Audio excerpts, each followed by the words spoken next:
Okay, well, today we'll do things a little bit different. We will have a quick review of the two methods we learned in the two previous sessions on meditation, based on attending to the breath counting, breath watching. We'll have a 5-minute meditation, and rather than have another meditation session, I'm going to ask you a couple of questions, and you can ask me some questions, and then I will share some of my own results of experience, and then if there's time, we'll have a discussion period. So, just to review. There we go. Okay, so we've been learning two breath-based meditation techniques. Why is it breath-based? Because we all breathe. And we can be conscious of the sensations that take place when we do that. So it's a natural thing for us to focus on. So sit comfortably, don't slouch, but none of that stuff is necessary. No military attention postures, and no difficult Zen monk postures either. Hands loose in your lap. There's no need to make circles with your fingers and put them on your knees. Partially close your eyes. It's better to have open eyes than always all the way shut. If your eyes are all the way shut, you will lose concentration pretty rapidly. And if your eyes are all the way open because you can't close them partially, I had a real lot of trouble with that at the beginning, then just fix your gaze on some emotionally neutral object. And breathing is not, there's nothing, no special breathing. You don't have to breathe from, quote, your diaphragm, unquote, which is a misnomer in how it is taught. It isn't diaphragmatic breathing, it's belly breathing. You don't have to do that, just ordinary breathing. And let your awareness rest on your breathing. You don't need to put forth effort, even though you think you do. If it's breath counting, then you count each breath, 1, 2, and so forth, until you get to 10 and start over. If 10's too long, do 5. If you drift off and get lost, just gently start over. Let your attention go back to your breath.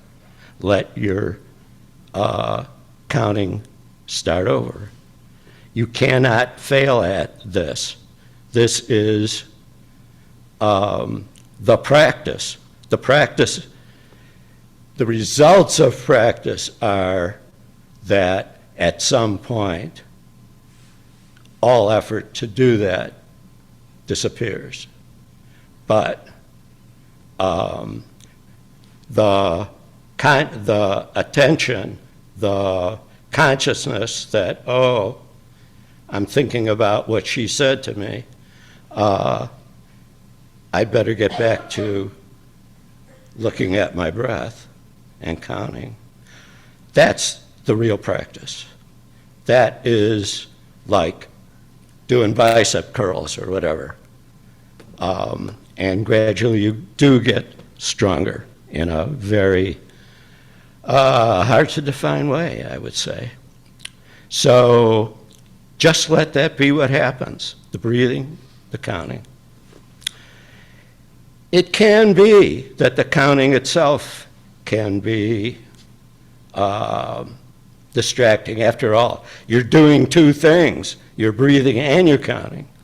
And the counting gives your intellect something to play with, so it doesn't interfere with your attention.